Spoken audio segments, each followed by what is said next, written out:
is in, after we bivouacked in this orchard up, just out, oh, 5, 6 miles in fillets.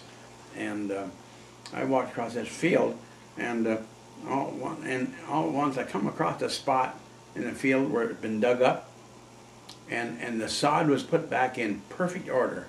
You've never seen that spot unless you walk right completely on it. And I don't know who done it. The Germans must have done it, because the sod was put back right in every spadeful, and there wasn't a bit of debris left around that you could see it if you walked. If you was 10 feet off the thing, you'd never seen it.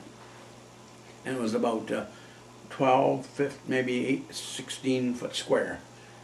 So I don't know, I found something, I guess, and I marked the spot, and I went back to my slit trench and got my shovel and back, and I took it back there and started digging down.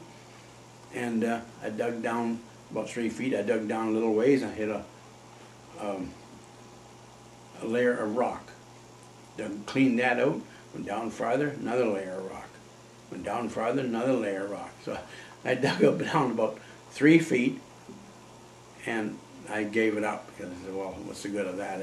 I often wondered what was in that place, because they had that dug up and put back so carefully that nobody would see it. They must have had it marked, and I don't know, something was buried in there.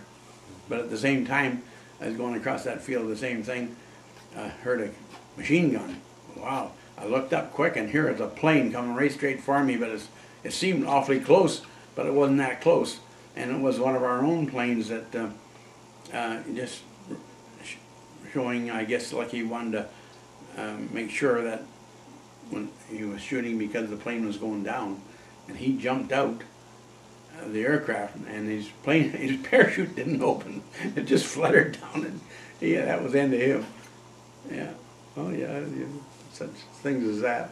And another time, when I was by myself, I heard a lot of, I guess it must have been a cloudy day because I couldn't see the airplanes.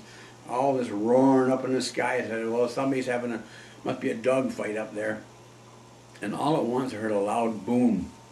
And it just wasn't very long, just like stuff come down. I don't know, maybe it was mosquito bombers or fighting or what it was, but just as if you opened a matchbox and poured out the matches, just come spiraling down like this here, thousands of pieces of stuff, you know.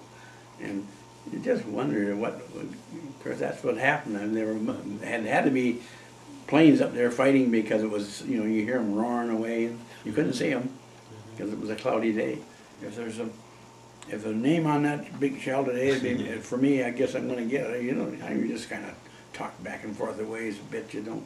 And another thing you don't see, you're in your own slit trench. I mean, unless you're on a big push, you're just sitting there on a kind of a guard duty, like waiting for a counterattack to come in or something like that.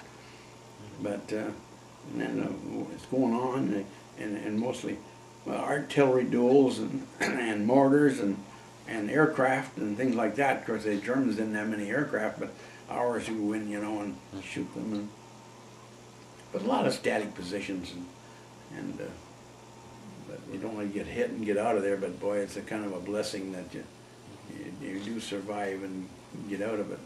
You know, in that part of Europe, was there also Australian and New Zealand troops? Yes, and Gurkha troops, Indian troops, yeah.